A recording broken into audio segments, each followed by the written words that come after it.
Hi, everyone. Welcome to the second installment of the Decade of Downtown in Review.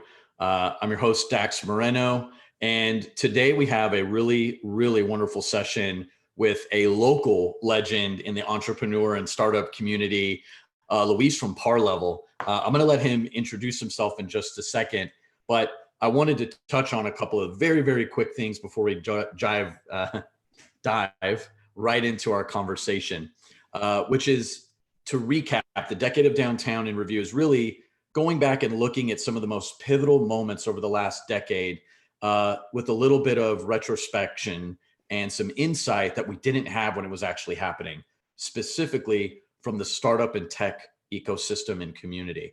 Our first conversation was with Julian Castro. He really discussed a lot of what it was like to have the vision, to get those people all involved and kind of get everything launched.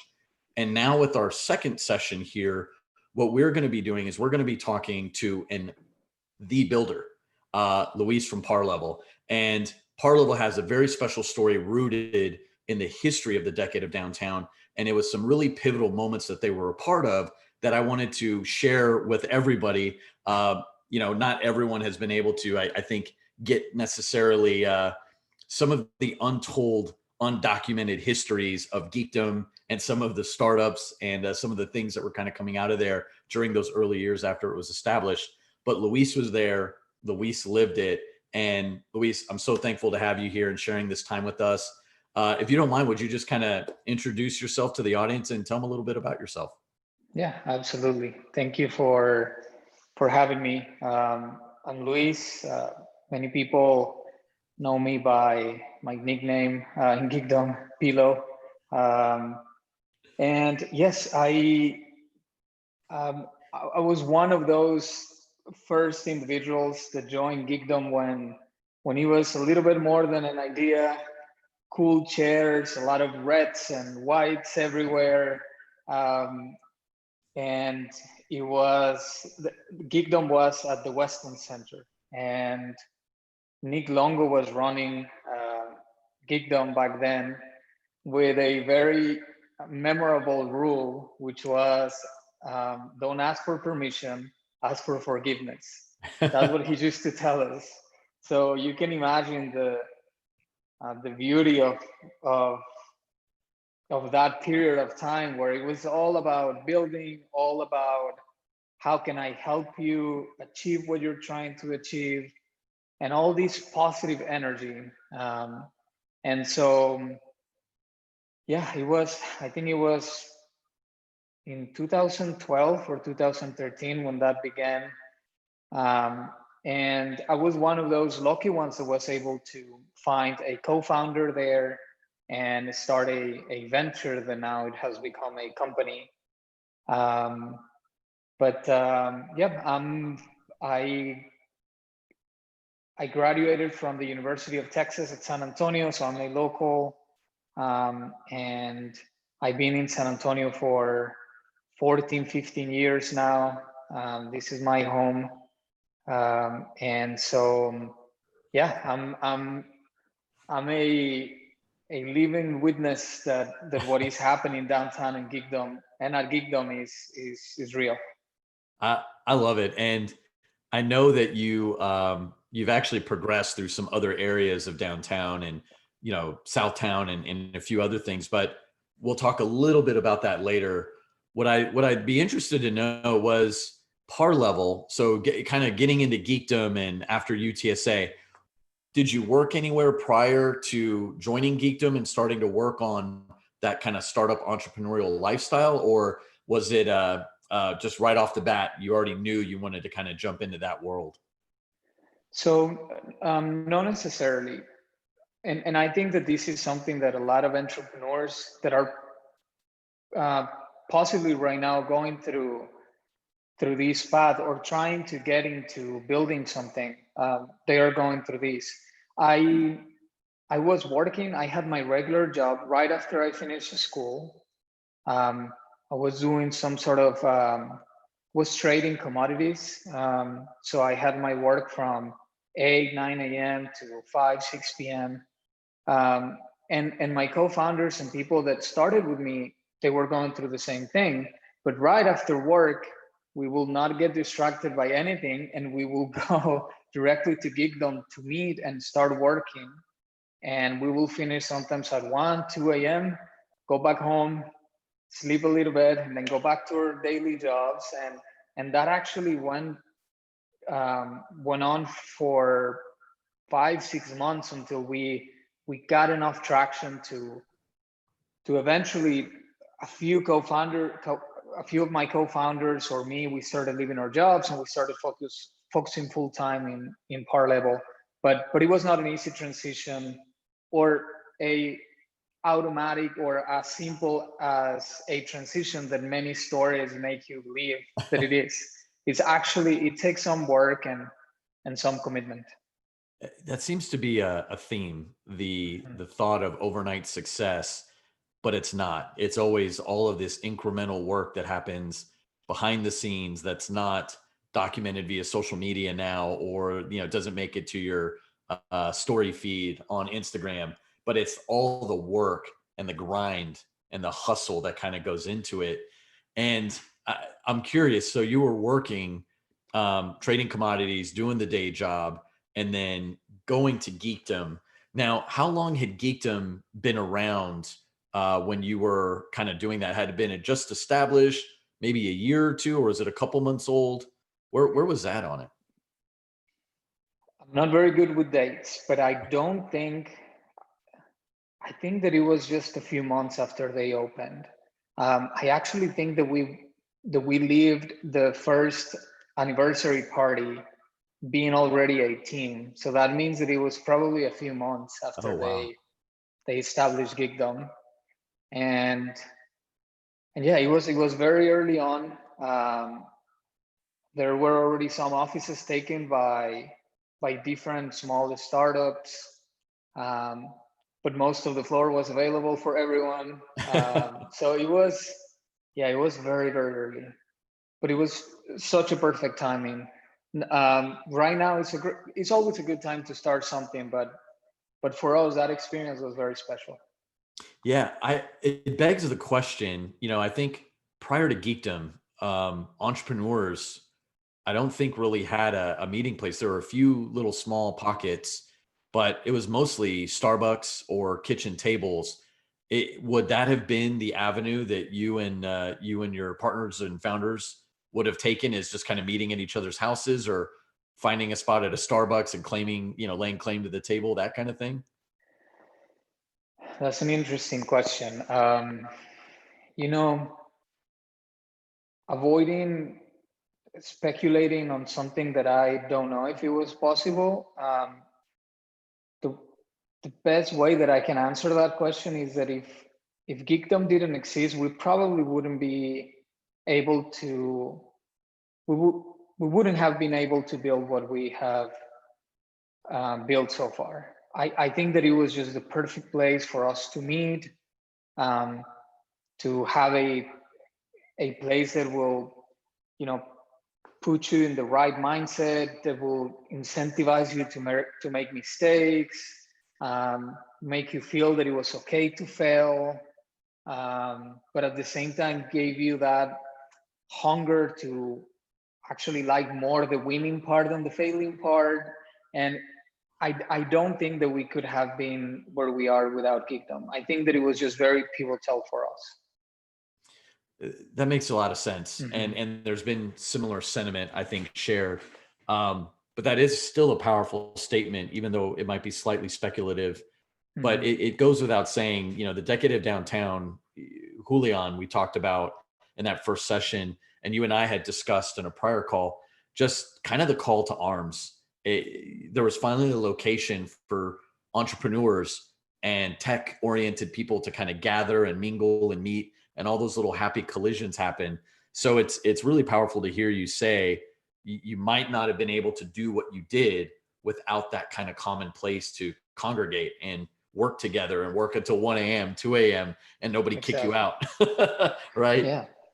And I'm talking about the very beginning, but once we started the company and the network that we had access to, uh, all those successful, experienced individuals that somehow said, hey, I'm going to give you the most precious thing that I have, which is my time. And I'm going to be very, very patient with you, and I'm going to help you. Yeah, that's, again, I think it's almost impossible to think that you get something like that out of a coffee shop or a friend's house. So it, as time progressed in our path to where we are now, and I think that just geekdom, and then the network, and then the connections that came out of that, and all of that just started accumulating and, you know, giving us more and more resources to try to succeed. You know, there's something in that as well, which is San Antonio being such a community centric place, but there are pockets of communities, right? Mm-hmm. Traditionally. And it seemed like geekdom was this thing that created an entirely new community made up of people from various backgrounds and neighborhoods. So it's great to hear just how instrumental that was in terms of being able to find people of different backgrounds, but all kind of uniting around this common theme of, hey, like, let's work together, let's build together, and let's share each other's strengths and capabilities. Mm-hmm. Um, you know, I guess, you know, a question that naturally bears itself out from there, how much of that collaboration and resource sharing did you take and kind of put into the thought of Parlevel? Because I think in a way, what you guys have created is very communal in a sense as well too, for companies and people who use your services and get your products. Did that have a lot of influence on as you guys were shaping the business model or kind of the thoughts of who you wanted to serve? Yes. So we we've made a lot of mistakes, and we've learned from that. And obviously we will continue, you know, making some mistakes, but we hope that we work hard enough, that we talk to our customers enough, and that we're humble enough to make more good decisions than bad ones. And I think that much of those initial learnings, or those basics of building something, came from, certainly from people that were involved in Geekdom, and because of our common affiliation to that one place, they were willing to help. Um, so that's critical. And one thing that I think that we knew how to navigate good, and sometimes it get lost in these places, is that if you hear that these places are collaborative, or that you can find a lot of people that want to collaborate, I I don't think that that needs to be. Many people mistake that as, if I go and sit down, people will come to me and start trying to collaborate with me, and that's not the case.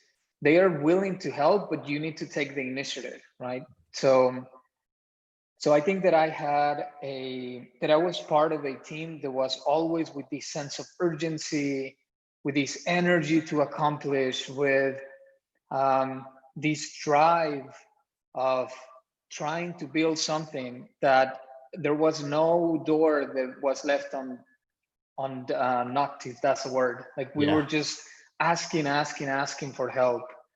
Um, and one thing that helped on building a network more than anything was the fact that, I think it was Graham Weston and Nick Longo, something that they did early on that was very smart, in terms of expanding the name of Geekdom and helping those businesses that were trying to get going, especially those businesses in San Antonio. The bringing Techstars for those 2 or 3 years, I think that was helpful. And we went through the first Techstars in San Antonio. I think the name was Techstars Cloud.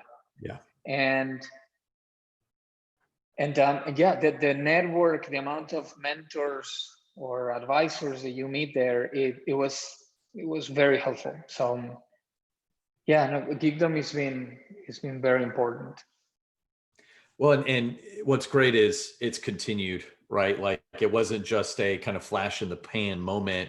It's really built and sustained itself. And I think a lot of folks that are in our community see it as a really vibrant center. It's kind of the heartbeat. It's a thing that pushes entrepreneurs in and out into places. And for the most part, a lot of the success stories that we have today, whether it's from Port San Antonio or Parlevel or Merge VR, which were some contemporaries of yours back in the day, all owe a little bit of their interactions and networking and collaborations, like you mentioned, through Geekdom.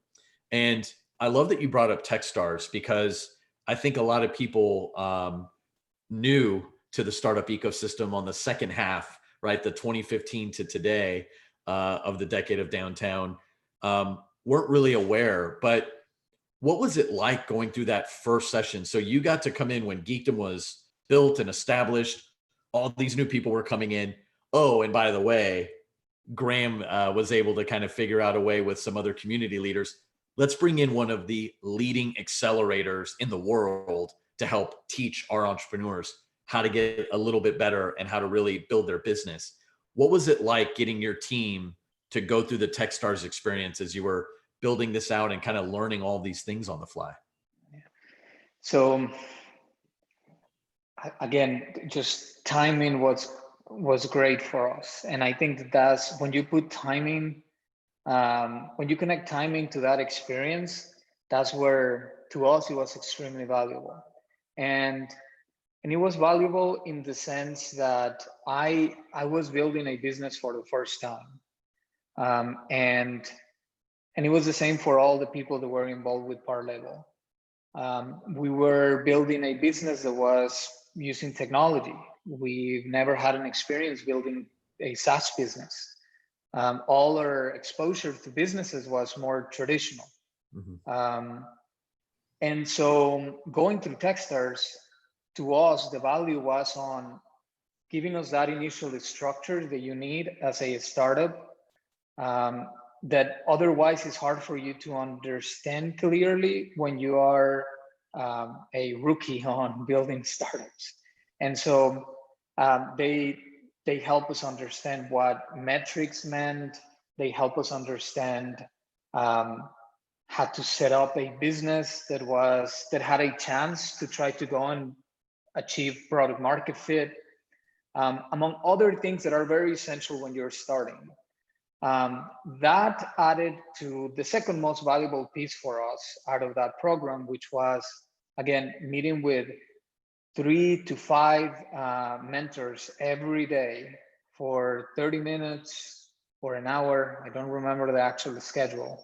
And pretty much you will go, you will pitch what you were doing, and they will give you feedback. And that was also very good because it helped us filter feedback, which is very important. We learned that we don't have to take feedback at heart all the time. It's just another opinion. So that was the second piece, and the network that came out of that. Yeah, I love that. And it's interesting. I think a lot of people today would kill to have mentorship 3 to 5 times a day and really just devoting themselves to working on your business 24/7 and getting, having the ability to do that, like you said, at such a specific point in time where everyone is really kind of focusing and pointing in and saying, how do we make this work? How do we make entrepreneurs and tech work in San Antonio? You really did just nail the timing. I have to say, the right idea, of course, and the right group of people, to be flexible and fluid, but then the timing to have these programs and everything built out. So let's fast forward a little bit after Techstars. What was it like coming out of there? Oh, please go ahead. Yeah. Can I just say something that I think it's important for aspiring entrepreneurs that are probably watching these? Access to those mentors, the way that it was set up, it was absolutely great. But it was absolutely great for the times of 6, 7 years ago. Today, we have resources available that we didn't have back then. I mean, what we know today about building SaaS businesses or DTC businesses and the availability of resources that are out there, it was not available back then. The amount of funds that are now fighting to get deals on their tables, and by that they are putting themselves available for anyone to get feedback, that didn't exist back then. Back then, raising capital was not as easy as it is today. So one thing that I would like to leave you with on that topic is that probably right now, in terms of mentorship or in terms of learning something or structuring your startup, even if you've never done it before, I think that all of that is much more rich and available for you, even if you don't have a Techstars to do it. Does that make sense? No, absolutely. Yeah. And I'm glad you added that, because context really matters. The understanding of it, because I think it's easy for folks to enter into an ecosystem, right? That's kind of thriving already and growing in a lot of different ways. And to see some of the struggles of growth, but you were seeing struggles of inception where people were really actually having to be taught how to be an angel investor. We had to get our first venture capital group to form in San Antonio and actually be devoted to technology. So that's actually really great context that entrepreneurs should definitely take to heart, especially aspiring ones, that Absolutely. there's just more tools at their disposal. But to your point, you've got to go knock on the door, leave no doors unknocked. I love that. Like, Right. that's got to be a line, man. Because that's just valuable advice from someone who's done it and done it successfully.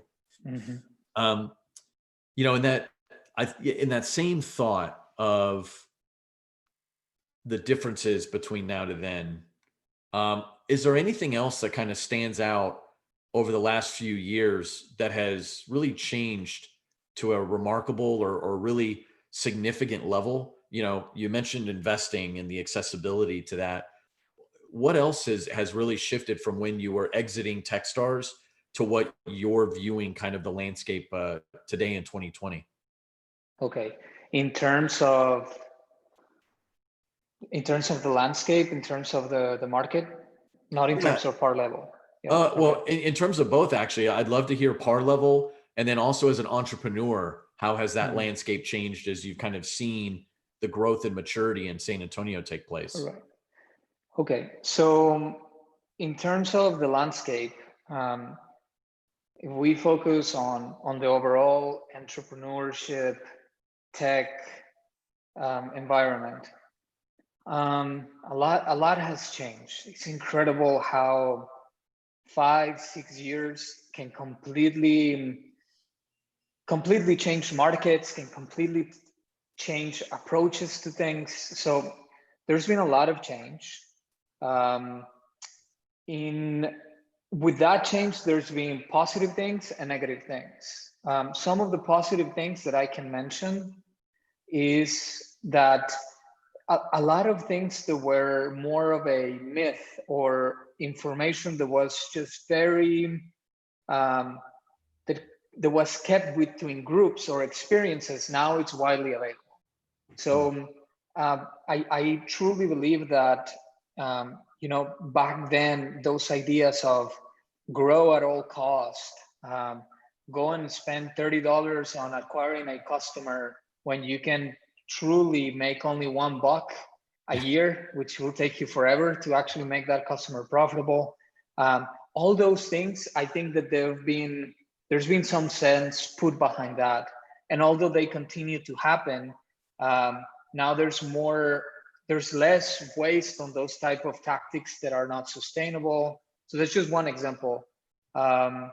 When you bring down things that have changed within our ecosystem in San Antonio, although I must admit that I've been very focused on building Parlevel, so I'm sure I'm going to miss certain things. But when I talk to entrepreneurs or I talk to some of our board members, something that I've seen is, again, that there is now more funds available for entrepreneurs. because of the nature of the market that is very competitive to be able to invest in a good opportunity. Those funds are being more willing to help.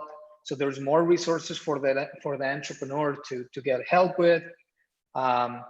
In San Antonio, you can see downtown is now changing, and it has that energy and that drive when it comes to building a startup. So there's a lot of people that are willing to help. The community is not as,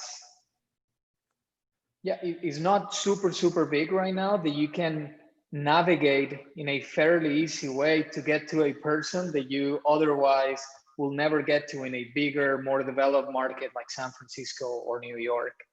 So I do believe that entrepreneurs are better off today building something than in the past. I actually truly believe that. You make a great case for it, and I would agree seeing it. And again, I keep going back to your statement around the collaboration and the access to resources. It is a marked difference. Like, just really, it's remarkable how much things have changed in just 5 short years. And even for Parlevel, the technology that your customers have access to has dramatically changed. People can pay with phones, touchscreen access. There's all of these things that have just become way more commonplace and understandable from regular consumers when it comes to technology. I'd love to hear a little bit about your own internal innovation. So as you exited Techstars and Parlevel was starting to kind of grow and form, and you were really looking to reach that next stage of growth or scale, let's talk about that. What was that like? Were you at Geekdom, or were there opportunities for you to have to go find your own space and not be stuffed into a little like kind of 12 by 10 room with 5 or 6 teammates in there?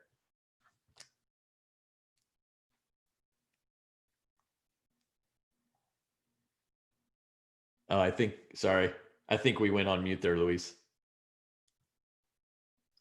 Sorry about that. No, you're good. So I was saying, let me try to remember the actual path from Geekdom to where we are now.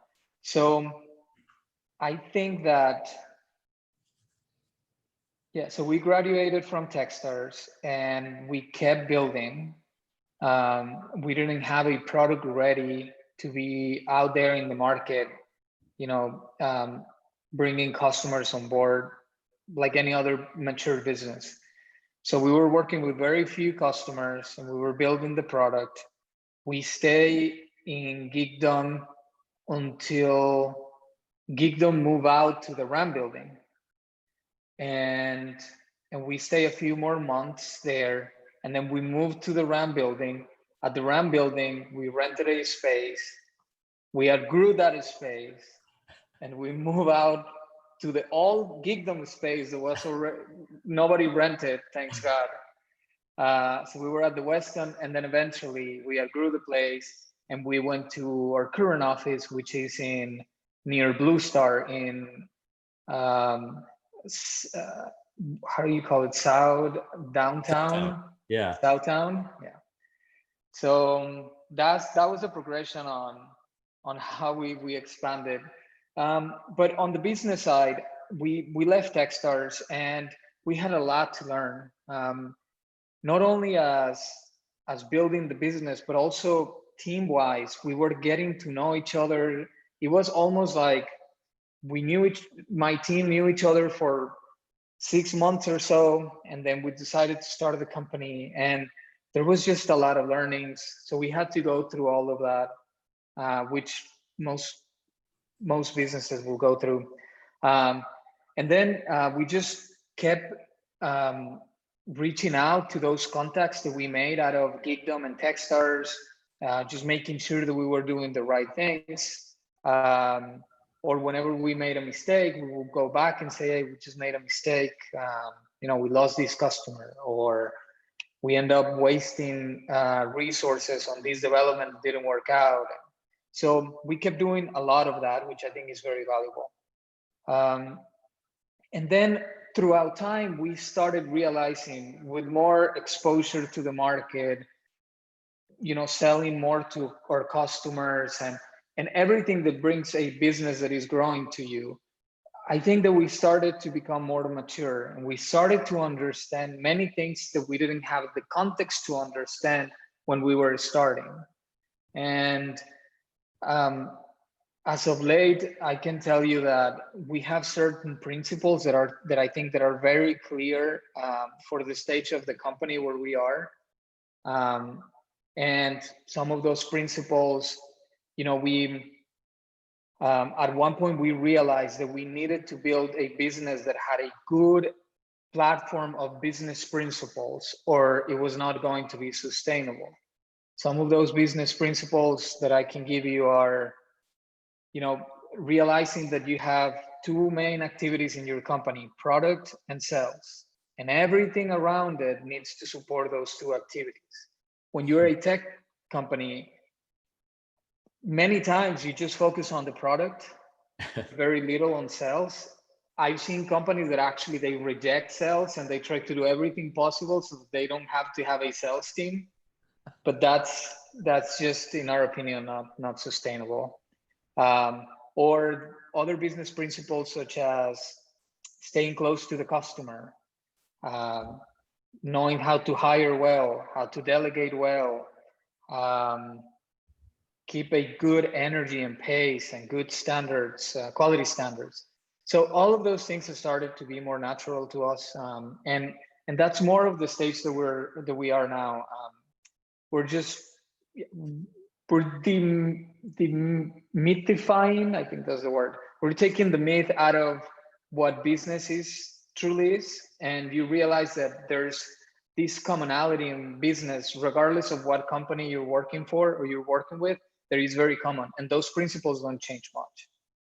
Well, and I love that, and I hope the folks that are watching this are kind of like writing this down or pausing and then going back over it, because these aren't just lessons kind of from a book or on an Instagram story from somebody who would like to be an influencer of entrepreneurs, but actual hard-earned real life wisdom. Because as you've mentioned, you made mistakes, the team made mistakes, but you were always flexible and able to adapt, go back, kind of re-examine what happened, and then get to the right call or the right decision that actually led to you unlocking the problem and getting the deal, getting to the new customer base, or finding the new technology unlocks.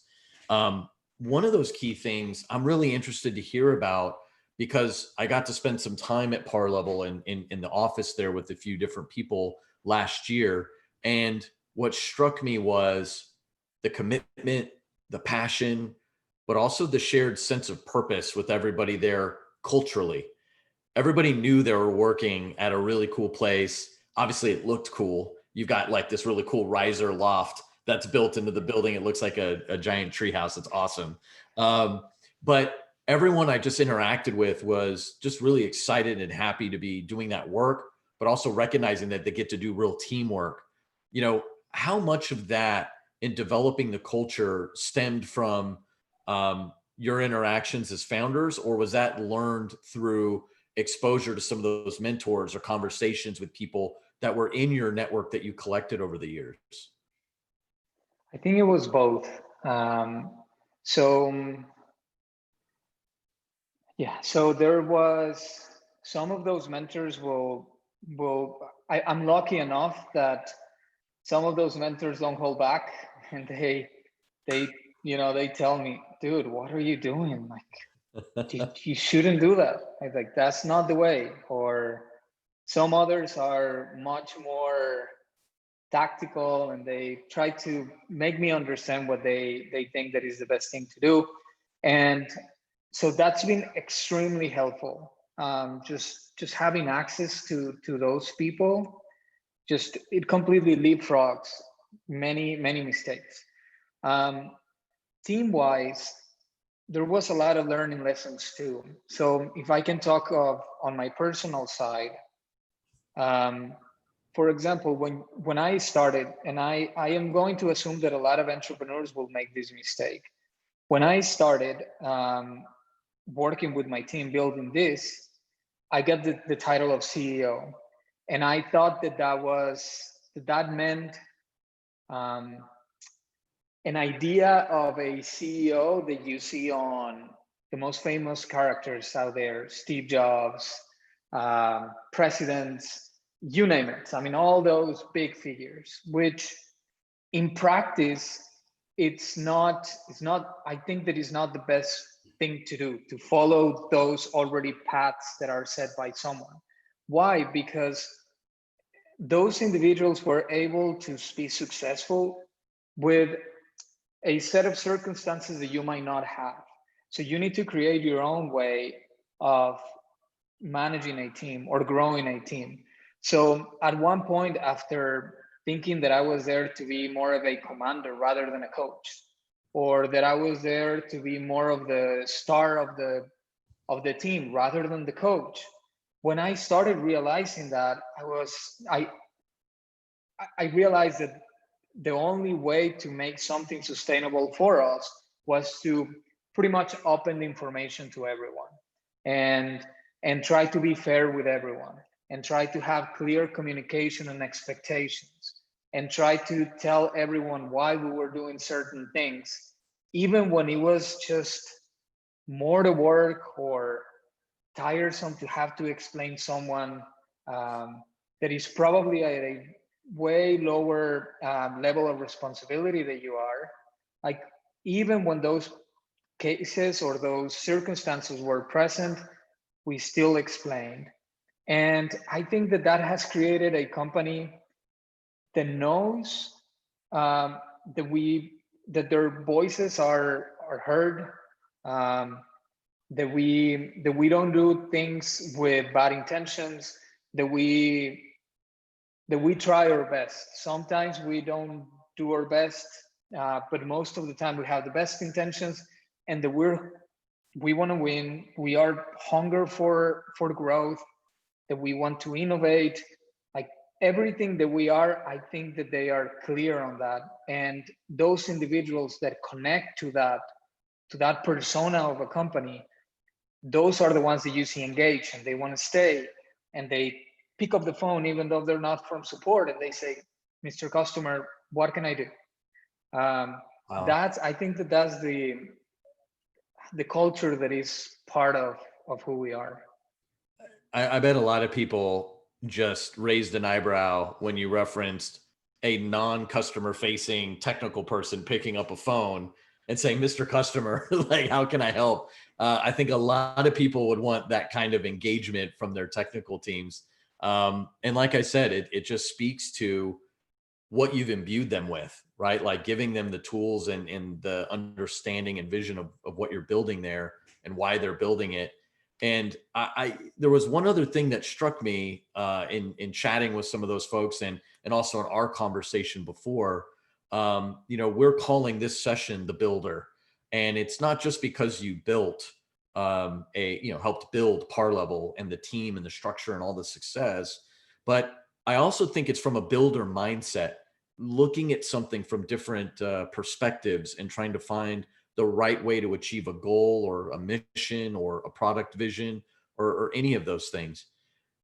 But at the heart of what I've heard you kind of talk about is the innovation. You're always looking at kind of what is possible, not what is everyone doing.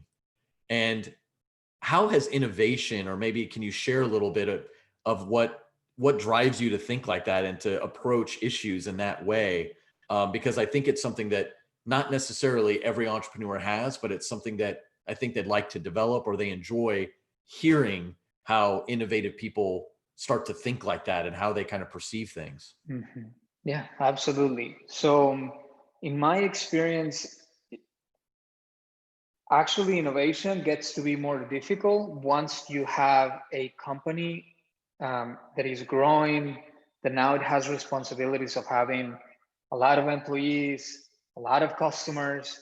And the reason why it gets more difficult is because you need to be more careful with how you allocate resources, right? So now you're not in a stage where all the money can be put into new developments and you're just trying to reach product market fit.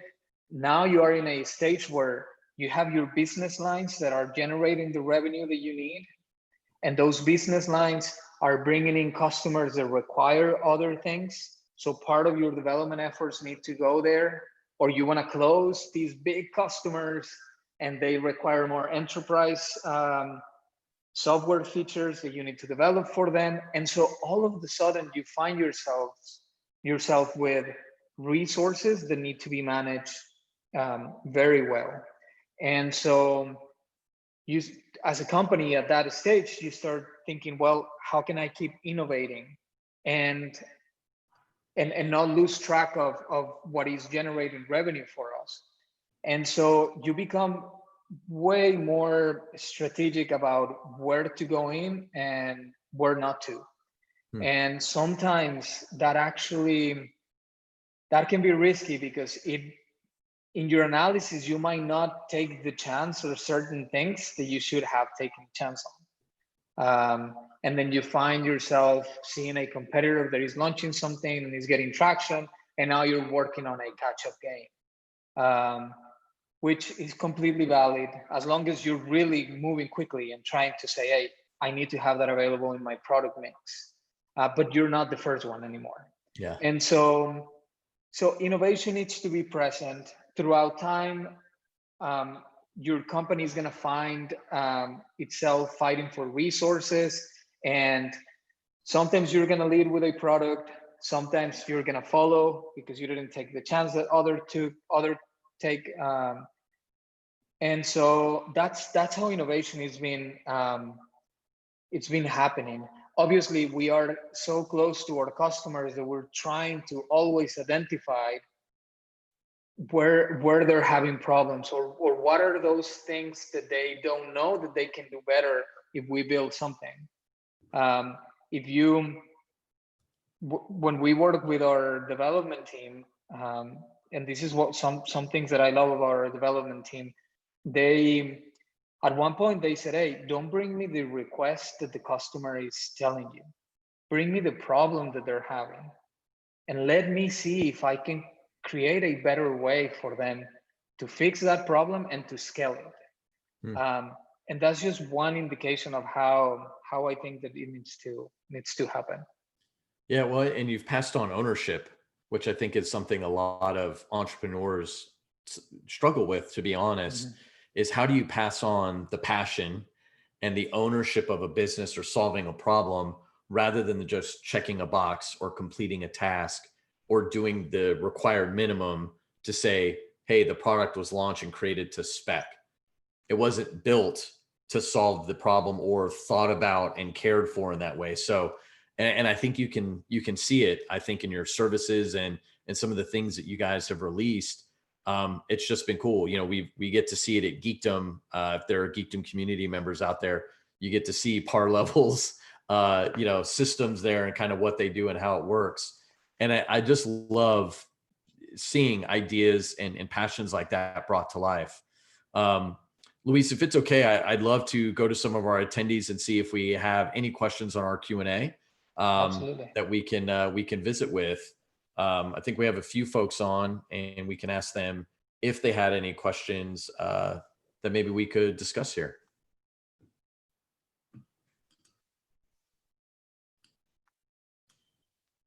Not trying to put anybody on the spot necessarily. But while we look at some of those questions, there was a couple of other things I wanted to ask.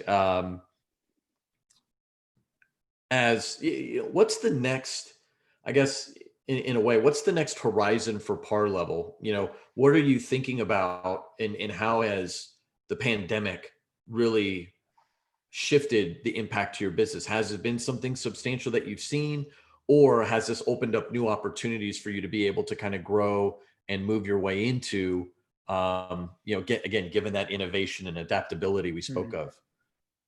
Yeah, so we're very excited about what is coming for Parlevel, because so what we do is we build software and hardware tools for the unattended retail market. So anything that is out there, like a vending machine or a kiosk that is completely unattended, self-service, that's what we know what to do. Like that's our bread and butter. And so this pandemic has accelerated the adoption of unattended in a dramatic way. So while we were focusing on the vending market or the mini stores or micro market segments, now there's other segments that are opening up, and there's a bunch of new products that we're releasing. We are currently in 22 countries, and Wow. and now we have an office in Mexico City. We have presence in Europe, in Madrid. And so we think that there's this second golden age for all these unattended industries. And we've carved a name on that segment. And we really think that in the next 10 to 15 years, we can be leading the way in those industries as the premier software and hardware provider for anyone that is selling something with a machine away from their operations. I think that that's what we're looking, that's our vision and what we're working towards too. The next step for Parlevel, there's a lot of unattended new hardware products that we're releasing. There's certainly stores that are eventually will come out where they're using image recognition rather than sensors. All of those innovations, all of those changes in retail, we will be participating on that. Wow. Yeah. I love it. And I couldn't agree more. I think when anybody thinks about where we were 5 years ago in the unattended market and what you're doing, not only there's always like key machines and other vending, but there's a whole other list of services that are seemingly coming out every week right now. So it's so cool that right here in our backyard of San Antonio, it's gone international, right? Mexico and Madrid, that's awesome. Congratulations. But then B, you're really establishing yourself as a player of note moving forward. And that is incredibly, incredibly exciting. Luis, I want to thank you so much for joining us. It was a real pleasure talking to you, talking a little bit about Parlevel, Geekdom, and what the last 10 years have looked like. Here's to an amazing next 10 years for you and your entire team at Parlevel. Thank you so much for joining us today. Thank you, Dex. And thanks everyone that joined the conversation. Great. And the Decade of Downtown will continue next week and our final week as we close out San Antonio Startup Week, the last week of October. You'll be able to catch more of these sessions and any other San Antonio Startup Week tracks on our YouTube channel, San Antonio Startup Week. Just go ahead and hit that in the search bar for YouTube. Until we meet again on our next sessions, we'll see you soon. Thanks again, Luis. Thanks. Bye-bye. Thank you, everybody.